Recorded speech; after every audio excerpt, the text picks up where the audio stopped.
পৃষ্ঠা 227। আমার ঢাকা দর্শন চলছে 4। আমার মাতামহ বংশের উপাধি ভট্টাচার্য। কুলদেবতা শ্রী রাধা মদন গোপাল যুগল বিগ্রহ। 2 বাড়িতে পালাক্রমে সেবা পূজা চালানো হয়, ভট্টাচার্য বাড়ি ও মুখুজ্জে বাড়ি। পৃষ্ঠা 228। মুখুজ্জে বাড়ির কালীপ্রসাদ মুখোপাধ্যায় অথবা তাহার পূর্বপুরুষ কিরূপে এই সেবার অংশীদার হইলেন জানি না। 2 বাড়ির 2টি দেব মন্দির, মাটির ঘর, খড়ের চাল, কিন্তু সরদলের উপর তিলেটু বটলে, হাতি শুঁড়ে ও কুঁদে তৈরি শালকাঠের খুঁটির মাথায় সূক্ষ্ম লতাপাতায় বাটালির কারুকাজ কত। কথায় আছে, ভাগের মা গঙ্গা পায় না। খড়ের অভাবে চাল ছাওয়া হইল না, মাটির দেওয়াল ভাঙিয়া পড়িল। কোথায় গেল সেই শালের খুঁটি? কোথায় গেল সেই সমস্ত কারুকাজযুক্ত কাষ্ঠখণ্ড? মদন গোপাল থাকেন গ্রাম দেবতা ধর্মরাজের মন্দিরে। বলিদানের সময় শালগ্রাম সহ বিগ্রহ যুগলকে অন্যত্র স্থানান্তরিত করিতে হয়। মন্দির ভাঙিয়াছে আমার প্রথম যৌবনে, তাহার আমি দেশোদ্ধারে মাতিয়াছি, অর্থাৎ বীরভূমের লুপ্ত গৌরব পুনরুদ্ধারের, বীরভূমের ইতিহাসের উপকরণ সংগ্রহের কাজে গ্রামে গ্রামে ঘুরিয়া বেড়াইয়াছি। কাজ শেষ করিয়া গ্রামে ফিরিলাম, দেখিলাম ছোটোখাটো একটি মন্দির না হইলে আর চলে না, ঠাকুরের বড় দুর্দশা। মাঝখানে কিছু ইট তৈরি করাইয়া রাখিয়াছিলাম। এখন কিছু টাকা ধারকর্য করিয়া মন্দির তৈরি শুরু করিলাম। অংশীদারদের মধ্যে সাহায্য করিবার মনোবৃত্তি কাহারও ছিল না, দিলেনও না কেহ কিছু। এমনকি কেহ গাড়ি দিয়া বা রাজমিস্ত্রিকে 2টি খাইতে দিয়াও সাহায্য করিলেন না। আমাদের মন্দির যেখানে ছিল সেখানে কিছু না করিয়া অন্য মন্দিরেও আমাদের অংশ ছিল বলিয়া সেই মন্দিরের ভিতের উপর মন্দির তৈরি আরম্ভ করিলাম। ইট গাঁথা চলিতেছে, রোজ মজুর খাটিতেছে, 2 জন রাজমিস্ত্রি কাজ করিতেছে, তাহারা আমার বাড়িতেই খায়। একদিন বোধ হয় বৈশাখ মাস, ঘরের দাওয়ায় ঘুমাইতেছি, হঠাৎ ঘুম ভাঙিয়া গেল। উঠিয়াই দেখি উঠানের শীর্ণ গায়ে নামাবলী গায়ে এক ব্যক্তি দাঁড়াইয়া, সামনে তাহার একখানি শালপত্র। আমাদের দেশে কলাপাতা নাই, শালপত্রেই নিমন্ত্রিতদের খাওয়ানো হয়। অন্য জাতিকেও শালপত্রেই খাইতে দেওয়া হয়। তালপাতার চাটাইয়ে শয়ন, শালপাতায় ভোজন রাঢ়ের বৈশিষ্ট্য। লোকটিকে দেখিয়াই পিত্ত জ্বলিয়া গেল। বাল্যকাল হইতেই দেখিয়া আসিতেছি এক শ্রেণীর যাযাবর, গায়ে নামাবলী, নাকে রসকলি, গলায় তুলসীর মালা ভিক্ষা করিতে আসিত। কাহারও গলদেশে রুদ্রাক্ষ, ললাটে ত্রিপুণ্ডরক, সর্বাঙ্গে ভস্মভূষণ, হস্তে ত্রিশূল। কেহ বলিত শ্রী বৃন্দাবন হইতে আসিতেছি, কেহ বলিত ডোরা সেতুবদ্ধ, কেহ দক্ষিণাবর্ত শঙ্খ, কেহ পঞ্চমুখী রুদ্রাক্ষ, কেহ লক্ষ্মীনারায়ণ শিলা, কেহ বানলিঙ্গ মহাদেব, কেহ রামচন্দ্রী মোহর, কেহ স্বপ্নদত্ত মাদুলি বিনামূল্যে দান করিবার সদিচ্ছা প্রকাশ করিত। অবশ্য অবস্থা বুঝিয়া ব্যবস্থা প্রণামীর রকমারি ছিল। লোককে ভুলাইয়া কোনো না কোনো জিনিস গছাইয়া ঠকাইয়া মোটা টাকা আদায় লইত। ইহারা আরও বহু রকমে লোককে ঠকাইত। সেকালে প্রায় গৃহস্থ ঘরেই ঢেঁকি ছিল। অনেকে অপরের ধান ভাঁচা লইয়া চাউল তৈরি করিয়া দিত, সেই পারিশ্রমিকেই তাহাদের দিন গুজরান হইত। লোকে ধান বেচিত না, বেচিত চাউল। এই যাযাবরের দল 4-5 জনে মিলিয়া কোনো বিধবার ঘরে চাউল কিনিতে গিয়া টাকা না দিয়াই চাউল লইয়া পলাইত। পৃষ্ঠা 229। কেহ বা ডাল টাকা মূল্য হিসাবে দিত। পল্লীগ্রামে এই সমস্ত উপদ্রবের কোনো প্রতিকার ছিল না। এই জন্য ইহাদের উপর আমার ভীষণ একটা আক্রোশ ছিল। এই দীর্ঘ অজুহাত দিয়াও অকুণ্ঠ চিত্তে স্বীকার করিব, সেই অশুভ মুহূর্তে আমার মতিচ্ছন্ন হইয়াছিল। আমি লোকটিকে জিজ্ঞাসা করিলাম, তুমি কে?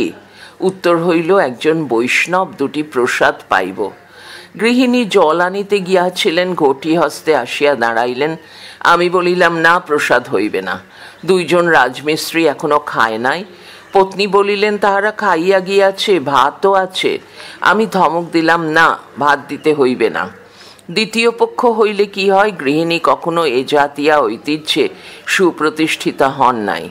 ভয় পাইয়া দমিয়া গেলেন, বৈষ্ণব ম্লান মুখে অভুক্ত অবস্থাতেই গৃহত্যাগ করিলেন।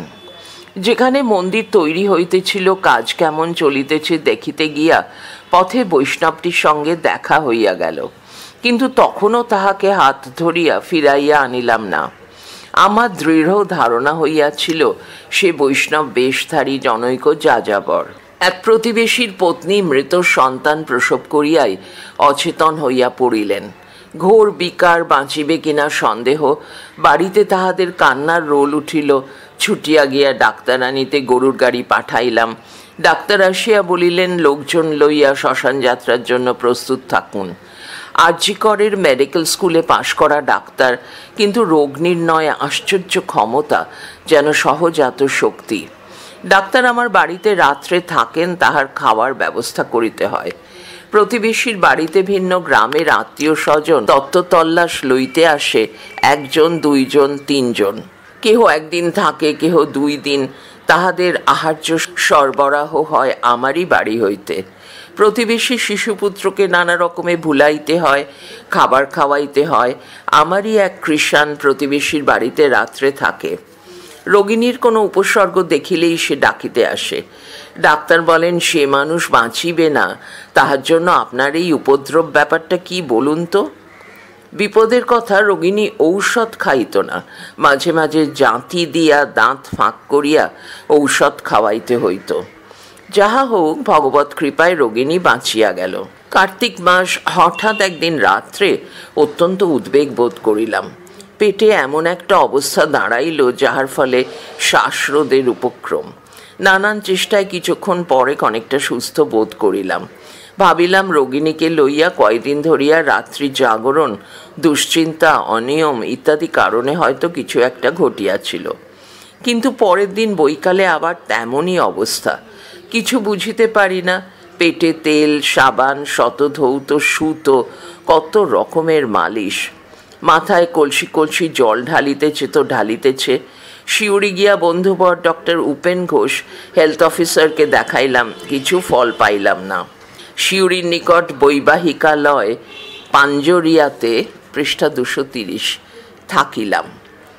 অপর বন্ধু কংগ্রেসী ডাক্তার শরৎচন্দ্র মুখোপাধ্যায় ও তৎপুত্র সেবানন্দ দেখিলেন।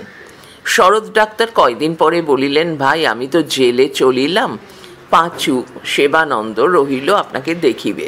কিন্তু চিকিৎসায় ফল হইল না। শেষে এমন হইল, ভাত দেখিলেই ভয় হয়। সমস্ত ত্যাগ করিলাম। আহার চলিতে লাগিল জল বাড়লেই। চিনি বা মিছরি পর্যন্ত ছুঁই না। হিসাব করিয়া দেখিলাম, বৈশাখ মাসে অতিথিকে তাড়াইয়া দিয়াছিলাম, 6 মাসের মধ্যে আমাকেও অন্ন ত্যাগ করিতে হইল। কিছুদিন কবিরাজি ঔষধ খাইলাম। এক ব্রাহ্মণ, নাম মনোরঞ্জন গাঙ্গুলি, কবিরাজি করিতেন। তিনি প্রায় 50 টাকার নানান জিনিসের এক ফর্দ দিলেন। আমার একমাত্র পুত্র শ্যামদাস বৈদ্য শাস্ত্রপীঠে পড়িত। সে আমার অসুখের খবর পাইয়া বাড়ি আসিয়াছিল। কলিকাতায় ফর্দমত স্বর্ণভস্য আদি কিনিতে গিয়া শ্রী বিমলানন্দ তর্কতীর্থের সঙ্গে দেখা করিয়াছিল। তর্কতীর্থ আমার বন্ধু। তিনি বলিয়াছিলেন, আমার বাড়িতে পাঠাইয়া দিও, আমি চিকিৎসা করিব। পুত্র কলিকাতা হইতে ফিরিয়া ঔষধ প্রস্তুত করিল। ঔষধ 2-1 মাত্রা ব্যবহারেই উল্টো ফল ফলিল। অগত্যা কলিকাতা যাওয়াই স্থির করিলাম। একদিন শুভ দিনক্ষণ দেখিয়া কলিকাতা রওনা হইলাম। সঙ্গিনী আমার পত্নী। হাওড়া স্টেশনে নামিয়া শুনিলাম, বিমলানন্দের শ্যালক গত রাত্রিতে বিমলানন্দের বাড়িতেই পরলোকগত হইয়াছেন। আমার স্ত্রী বলিলেন, এই অবস্থায় তর্কতীর্থের বাড়িতে যাওয়া উচিত নয়। তুমি না হয় বাহিরে বাড়িতে থাকিবে, আমাকে তো সেই সব ভাতৃবিয়োগ কাতরা মহিলার নিকটেই থাকিতে হইবে। কোন মুখে তাহার সম্মুখে গিয়া দাঁড়াইব? কিন্তু যাই কোথায় অনেক ভাবিয়া একখানা ঘোড়ার গাড়ি ডাকিয়া আমার এক বন্ধু পুত্রের বাসার দরজায় গিয়া দাঁড়াইলাম। আমার পুত্র ইহারই বাসায় থাকিয়া কবিরাজি পড়াশোনা করিত। ইনিও কবিরাজ। কবিরাজ বলিলেন, আমার বাসায় স্থান হইবে না। বলিলাম, সঙ্গে তোমার কাকিমা আছে, তাছাড়া আমি স্নান সন্ধ্যাটা সারিয়া লই। তিনি সম্মত হইলেন না। অগত্যা পুরসুন্দরী ধর্মশালায় আসিয়া উঠিলাম। বাক্স পোঁটরার সঙ্গে স্ত্রীকে সেখানে নামাইয়া দিয়া ঘোড়ার গাড়ি লইয়া ছুটিলাম এক সাহিত্যিক বন্ধুর বাড়িতে। একটা বাড়িতে তাহার কার্যালয়, সম্মুখের অন্য বাড়িতে তাঁর স্ত্রী, পুত্র, কন্যা সহদরাদি থাকেন। বলিলাম, একবেলা আশ্রয় দাও, সঙ্গে স্ত্রী লোক, এখনো আমার স্নানান্নিক হয় নাই। আমি ধনী অথবা খ্যাতনামা হইলে কি হইতো বলা যায় না। তিনি পায়ের ধুলা লইয়া বিনীতভাবে জানাইয়া দিলেন, দাদা, আমার বাড়িতে স্থানাভাব। বীরভূমের সাহিত্যিক রায়বাহাদুর নির্মল শিব বন্দ্যোপাধ্যায় সে সময় বরানগরে নিজেদের বাড়িতে সপরিবারে থাকিতেন। তাহাকে ফোন করিলাম। অতঃপর ধর্মশালায় ফিরিয়া স্নানান্নিক সারিয়া নিকটের একটা হোটেল হইতে স্ত্রীর জন্য ভাত আনিয়া দিলাম। কবিরাজি ঔষধ সঙ্গে ছিল, গরম জল অনুপান। উড়িয়া পাচককে একটু জল গরম করিয়া দিবার অনুরোধ করিতেই তিনি ভাতের হাঁড়ি হইতে খানিকটা ফুটন্ত জল আমার ঘটিতে ঢালিয়া দিলেন। বেলা 2টা নাগাদ নির্মল শিব গাড়ি লইয়া ধর্মশালায় নিজে আসিয়া উপস্থিত হইলেন। পৃষ্ঠা 231। ধর্মশালার একটা উপরের কুঠরিতে আশ্রয় লইয়াছিলাম। নির্মল শিবের ডাকে ধীরে ধীরে নিচে নামিয়া আসিলাম। তিনি বলিলেন, আমাদের বাড়ির নিচের তলায় আমাদের এক বন্ধু বীরভূম হইতে চিকিৎসার জন্য আসিয়া সপরিবারে আছেন। উপরেও স্থানাভাব। আমি তোমার জন্য বাড়ি দেখিতে 2-3 জন কর্মচারীকে বলিয়া আসিয়াছি। তা চেহারাটি তো বেশ বাগাইয়াছ, এত যে অসুখ কোনো খবর দাও নাই তো। যাই হোক, আমি বায়োস্কোপ হইতে ফেরত আসিয়া তোমায় লইয়া যাইব। বাড়ি পছন্দ করিয়া সন্ধ্যা 7-8টার মধ্যেই ফিরিতে পারিবে। নির্মল শিব নাটক লিখিতেন, ভালো অভিনয় করিতেন, অভিনয় শিক্ষাও দিতেন। তাহার থিয়েটার করা এবং বায়োস্কোপ দেখা একটা ব্যাসনের মধ্যে ছিল। সন্ধ্যায় গিয়া বাড়ি দেখিলাম, 2খানি বাড়ি ঠিক হইয়াছিল। একখানি সম্পূর্ণ নূতন, কিন্তু বাড়িটিতে 2টি মাত্র প্রাণী থাকিব আমার সে সাহস হইল না। অন্য বাড়িটি এক ভদ্রলোকের, বাড়ির মধ্যে একখানা ঘর ও রান্নার জন্য চাতাল পাওয়া যাইবে। ভদ্রলোক স্ত্রী, পুত্র, পুত্রবধূ ও এক বিধবা কন্যা সহ বাস করেন। ইহার সঙ্গে বিখ্যাত যতীন্দ্রনাথ বসু মহাশয়ের আত্মীয়তা আছে জানিয়া আমি নিশ্চিন্ত চিত্তে এই বাড়িটার একখানি ঘরই পছন্দ করিলাম। নির্মল শিব বলিলেন, সকালে আমি গাড়ি পাঠাইয়া দিব। তুমি প্রথমে আমার বাড়িতে উঠিয়াই স্নানাহার করিবে। আমি ঘর ধোয়া মোছা করাইয়া তক্তাপোষ আদি আনাইয়া রাখিব। পথে আসিতে রাত্রে শ্যামবাজারের মোড়ে এক মণিহারি দোকানে ধারে একটি ল্যান্টার্ন কিনিয়াছিলাম। তেলের পয়সাও দোকান হইতে লইয়াছিলাম। ল্যান্টার্নটি আমি যত্নপূর্বক রাখিয়া দিয়াছি। ধার অবশ্য পরদিনই শোধ করিয়াছিলাম। পরদিন সকালেই গাড়ি আসিল। বরানগরে নির্মল শিবের বাড়িতে স্নানাহার সারিয়া বৈকালের দিকে নির্দিষ্ট ঘরে গিয়া উঠিলাম। দেখিলাম শুধু তক্তাপোষ নয়, নির্মল শিব তোলা, উনুন, জলের কুঁজো হইতে আরম্ভ করিয়া বহু জিনিস সংগ্রহ করিয়া দিয়াছেন। তাহার মধ্যে ঢেঁকি ছাটা চাউলও আধমন খানেক ছিল। প্রথম চিকিৎসা করিলেন ডাক্তার শ্রী ইন্দুভূষণ বসু, অধুনা সন্ন্যাসী যতীন্দ্র রামানুজ। কবি কুমুদরঞ্জনের পুত্র শরীথ মল্লিক সে সময় বরাহনগর হাসপাতালে ছিলেন। ডাক্তার বসুর পরামর্শ মতো তিনি আমার মলমূত্রাদি পরীক্ষা করাইয়া দিলেন। সেই রিপোর্ট দেখিয়া ডাক্তার বসু ঔষধের ব্যবস্থা করিলেন। ঔষধ সহ্য হইল না। আমি তখন অত্যন্ত ভীত হইয়া পড়িয়াছি, কাহাকেও বিশ্বাস করিতে পারিতেছি না। বিমলানন্দ তর্কতীর্থের নিকট গেলাম। 15 দিন ঔষধ ব্যবহার করিয়া ঔষধ বন্ধ করিলাম। নির্মল শিব বলিলেন, চলো অষ্টাঙ্গ আয়ুর্বেদ কলেজের প্রিন্সিপাল শিবনাথ সেনের নিকট যাই। পুরীধামে তাহার সঙ্গে পরিচয় হইয়াছিল। সজ্জন মানুষ, পণ্ডিত মানুষ, গ্র্যাজুয়েট, MB পাস। এদিকে কবিরাজ, চিকিৎসক রূপেও খুব নাম। বরানগর বাড়িতে নির্মল শিবদের তখন 3খানা মোটর ছিল। নির্মল শিব ড্রাইভারদের বলিয়া রাখিয়াছিলেন প্রয়োজন মতো হরেকৃষ্ণকে কলিকাতায় লইয়া যাইতে। আমি নির্মল শিবের সঙ্গে সেন মহাশয়ের বাড়িতে গেলাম। ফোনের মারফত পূর্বেই সময় স্থির করা হইয়াছিল। সেন মহাশয় নির্মল শিবকে দেখিয়া আনন্দিত হইলেন এবং আমার পরিচয় শুনিয়া বলিলেন, পৃষ্ঠা 232, আমার বহু ভাগ্য আপনার পদধূলি পড়িল বাড়িতে। কোনো চিন্তা করিবেন না, এ কিছু কঠিন ব্যারাম নয়। কোষ্ঠাশ্রিত বায়ু কোনো কারণে কুপিত হইলেই আপনাকে অস্থির করিয়া তোলে। ঔষধ দিলেন, আমিও খাইতে আরম্ভ করিলাম। এমন হইয়াছে, হঠাৎ অসুস্থ বোধ করিয়াছি। নির্মল শিবের গাড়ি লইয়া সেন মহাশয়ের বাড়ি গিয়াছি।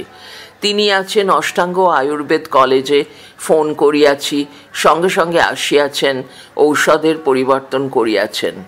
15 দিনের বেশি ইহার চিকিৎসাধীনে থাকিতে পারিলাম না।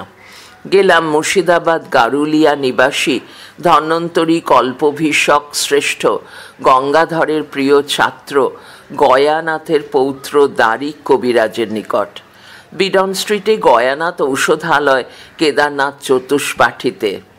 শাস্ত্রজ্ঞ পণ্ডিত এবং পিতামহের মতোই চিকিৎসক। তিনি বলিলেন, প্রতিদিন একবার করিয়া আসিবেন, আমি এক দিনের ঔষধ দিব, কিন্তু আমার নির্দেশ মতো পথ্যাদির নিয়ম পালন করিতে হইবে। দিনে দুধ ভাত, রাত্রে রুটি ও দুধ খাইবেন, ভয় করিলে চলিবে না, ইত্যাদি। যাহা হোক, 2 মাসের চিকিৎসায় দারিক আমাকে সম্পূর্ণ আরোগ্য করিয়াছিলেন। তাহার নির্দেশে দেশ হইতে ঔষধ তৈরির জন্য আমাকে খাঁটি গাওয়া ঘি আনাইতে হইয়াছিল। ধারষ্ণ দুগ্ধে মিশাইয়া ঔষধ খাইবার জন্য প্রায় 60 মাইল দূরে এক গোয়ালার বাথানে যাতায়াত করিয়াছি। হাতে একটি কাঁচের গেলাস, 1 টুকরা দুধ চাকিবার ন্যাকড়া, দুধের দাম ও সীতামঞ্জুরের মোড়ক। বর্ধমান অঞ্চলের প্রৌঢ় গোপ প্রাতঃ প্রণাম জানাইয়া ধারষ্ণ ধবলি দুগ্ধ আনিয়া দিত। ভাতের সঙ্গে ছিল তারা, মন্ডু। অন্য ঔষধগুলির নাম জানিতে পারি নাই। এই অবস্থার মধ্যে একদিন ঢাকা হইতে বন্ধুবর ডক্টর হরিদাস ভট্টাচার্য মহাশয়ের পত্র পাইলাম। ঢাকায় গিয়া 4টি ধর্ম সম্বন্ধীয় বক্তৃতা দিতে হইবে। দক্ষিণা বোধ হয় যাতায়াত খরচা সহ 60 টাকা। আমি ভট্টাচার্য মহাশয়কে আমার অবস্থা জানাইয়া পত্র দিলাম। তিনি লিখিলেন, আমার বাড়িতে থাকিবেন, আমার ব্রাহ্মণী আপনার পথ্য প্রস্তুত করিয়া দিবেন, গোয়ালারা বাড়িতে গাই আনিয়া সামনেই দুগ্ধ দুহিয়া দিয়া যাইবে, আর আপনার জন্য বরিশালী ডাবের ব্যবস্থা করিব। টাকার খুবই টানাটানি ছিল। কবিরাজ মহাশয়ের অনুমতি মতো ঔষধ সহ একদিন শ্রী মহাপ্রভুর নাম লইয়া ঢাকা রওয়ানা হইলাম। ব্যাধি জীর্ণ দেহ, একক যাত্রী, সম্বল শ্রী মহাপ্রভুর নাম, সঙ্গীও তিনি। ঢাকায় গিয়া পৌঁছিলাম। মোটের উপর 5টি বক্তৃতা দিয়াছিলাম। 4টি ভট্টাচার্য মহাশয়ের নির্দেশে, আরেকটি ডক্টর মোহাম্মদ শাহিদুল্লাহ ও ডক্টর জসিম উদ্দিন সাহেবের অনুরোধে। 5ম বক্তৃতাটি ছাত্রছাত্রীগণের জন্য পদাবলী সাহিত্য লইয়া দিতে হইয়াছিল। ডক্টর ভট্টাচার্য ও তাহার সহধর্মিনীর আদর যত্নের কথা আজিও আমি ভুলিতে পারি নাই। প্রতিটি বক্তৃতার বিষয়বস্তু তাহার পরামর্শের মতোই স্থিরীকৃত হইয়াছিল। আমার দৈহিক অবস্থা দেখিয়া অধিক পরিশ্রম যাহাতে না হয়, সে পক্ষে তিনি সতর্ক দৃষ্টি রাখিতেন। শাহিদুল্লাহ ও জসিম উদ্দিন সাহেব অনুরোধ করিতে আসিলে তিনি বাধা দিয়াছিলেন। উত্তরে শহীদুল্লাহ ভাই সাহেব বলিয়াছিলেন, চন্দন না ঘষিলে তো দেবতার পূজায় লাগে না। পৃষ্ঠা 233। প্রতিদিন বক্তৃতা সভায় ডক্টর ভট্টশালী সস্ত্রীক উপস্থিত থাকিতেন। আসিয়াই প্রথম দিন বলিলেন, আমার ব্রাহ্মণীর আপনার ওপর কিসের এত টান জানি না, আপনার বক্তৃতা শুনতে তাঁর আশা চাই, কাজেই আমাকেও আসতে হলো। অসুস্থতার জন্য আমার সেবারকার কোনো বক্তৃতাই সুবিধাজনক হয় নাই। ভট্টশালী গৃহিণীর নিমন্ত্রণে একদিন তাহার গৃহে মধ্যাহ্নভোজন করিতে হইয়াছিল। ভারতের স্বনামখ্যাত বিশ্ব বিশ্রুত মনীষী ব্রজেন্দ্রনাথ শীলের প্রিয় ছাত্র অধ্যাপক বংশের সন্তান ডক্টর হরিদাস প্রাচ্য ও পাশ্চাত্য উভয় দেশের দর্শনেই কৃতবিদ্য ছিলেন। কিন্তু তাহার বন্ধুগণ জানেন, এই মার্জিত রুচি সদালাপী মানুষটি অল্প সময়েই পরকে কেমন আপনার করিয়া লইতে পারিতেন। আসিবার পূর্বক্ষণে তিনি যথারীতি বিল করিয়া চেক ভাঙাইয়া নগদ টাকা আনিয়া আমার হাতে দিয়াছিলেন। স্টেশনে পৌঁছিবার গাড়ির ব্যবস্থা রাখিয়াছিলেন এবং টিকিট কাটিয়া গাড়িতে তুলিয়া দিবার জন্য 2 জন ছাত্র তাহার আদেশে আমার সঙ্গে স্টেশনে আসিয়াছিল। ঢাকা হইতে সেই যে আমি শেষ বিদায় লইয়া আসিয়াছি, অদৃষ্টে আর ঢাকা দর্শন ঘটে নাই। ঢাকা বিশ্ববিদ্যালয়ের পুঁথিশালা এবং ঢাকা জাদুঘরের কথা আজিও আমার স্মৃতিপথে জাগিয়া আছে। কত কাল তো গত হইয়া গেল, তবু যেন মনে হয় সেদিন সকালে দেখিয়া আসিলাম। রবিবারের যুগান্তর, 12ই মার্চ 1961। পড়া চলছে পরের ফাইলে।